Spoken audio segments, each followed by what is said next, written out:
La Chrysler Sebring n'a jamais été particulièrement populaire en Ukraine, alors que dans son pays d'origine, elle était très appréciée en raison de son prix modéré et de ses dimensions solides.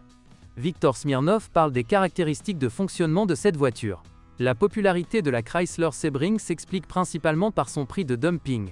La voiture a d'abord été transportée des États-Unis, où elle coûtait la moitié du prix, disons, d'une Volkswagen Passat du marché européen et d'autres camarades de classe, même en tenant compte de la livraison, dédouanement et marge du vendeur. Ajoutez à cela le design attrayant et l'image épurée de Chrysler.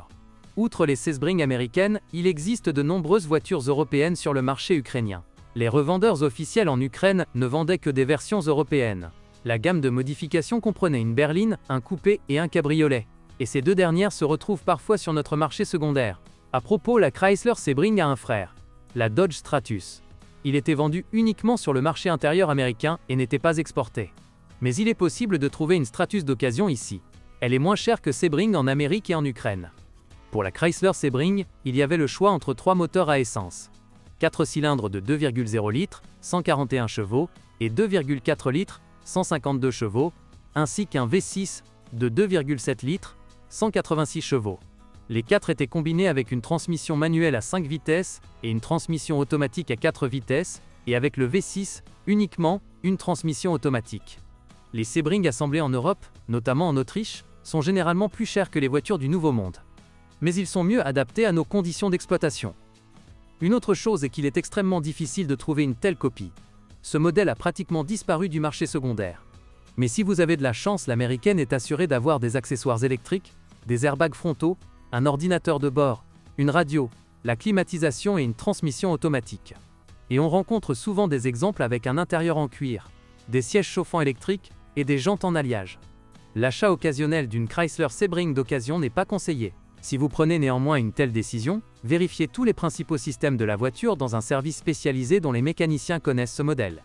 Les moteurs Sebring ont fait leurs preuves et sont relativement sans prétention. Ils consomment de l'essence 92, mais ils sont sensibles à la qualité de l'huile. Jusqu'en 2004, le constructeur recommandait uniquement le synthétique Mopar 5W30 ou un 0W40, et plus tard Mobile 1 de même viscosité.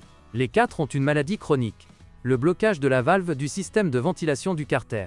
À titre préventif, il est recommandé de le nettoyer à chaque entretien. Si, lors de l'inspection de la machine, une tache est constatée sur le couvercle de soupape au niveau du tube de vidange, cela signifie que le système de ventilation est obstrué. Il y a donc une raison de négocier. Les injecteurs du système d'injection durent généralement environ 150 000 km, la durée de vie des courroies d'entraînement est de 80 000 km, et celle de la pompe du système de refroidissement est de 100 000 à 150 000 km. Les fils haute tension doivent être renouvelés tous les 3 ans.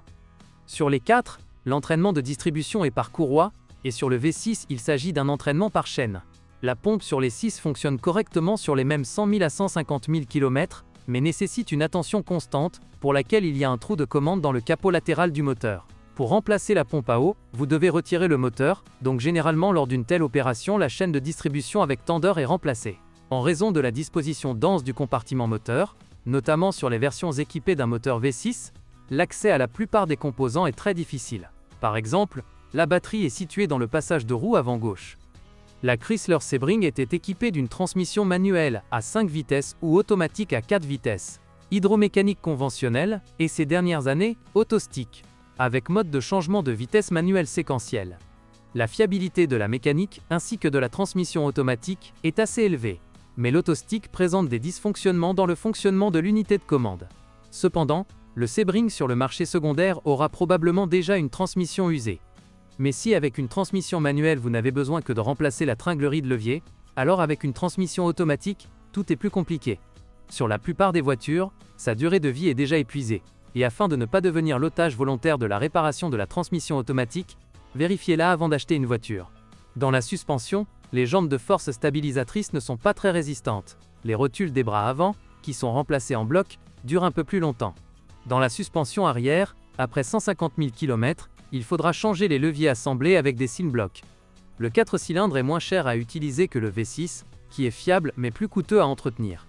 Par exemple, sur un V6 de voiture antérieure à 2004, pour remplacer les bobines d'allumage, elles sont constituées d'un embout rigide, du cylindre le plus extérieur le plus proche de l'habitacle, il faut abaisser le moteur en dévissant partiellement ses supports. Des pannes du capteur de niveau de carburant et de divers composants électroniques se produisent périodiquement. Hormis les jantes de force et les bagues stabilisatrices, rotules assemblées avec des leviers, qui devront être mises à jour en moyenne après 70 000 km, il n'y aura aucun problème avec le châssis. Les plaquettes et les disques de frein peuvent résister respectivement à 20 000 et 50 000 km. La suspension arrière est multibras indépendante. Les jantes de force stabilisatrices durent en moyenne 80 000 km, tandis que les bagues durent plus longtemps.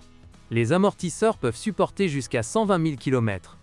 Des réparations majeures, y compris le remplacement des leviers par des blocs silencieux, seront nécessaires à plus près de 170 000 km. L'équipement électrique n'est pas différent en termes de durabilité. Il existe des dysfonctionnements dans le fonctionnement des équipements intérieurs. Verrouillage centralisé, lève-vitres électriques, système de ventilation et de climatisation. La carrosserie est assez durable, mais la peinture des exemplaires plus anciens ne résiste pas à l'environnement ukrainien agressif. Les éclats doivent être repeints immédiatement pour éviter la rouille. Les parties du corps sont relativement peu coûteuses. Au moins, elles ne coûtent pas plus cher que les voitures japonaises et allemandes de la même classe. Bonjour les amis. Vous cherchez une voiture d'occasion? Vous devez prêter attention au site web carm.pro. Carm.pro est grand catalogue de voitures, moteurs, boîtes de vitesse. Et le meilleur, c'est que vous pouvez trouver des informations sur les pannes de n'importe quelle pièce. Complètement gratuit. Allez sur le site web carm.pro et découvrez tous les éventuels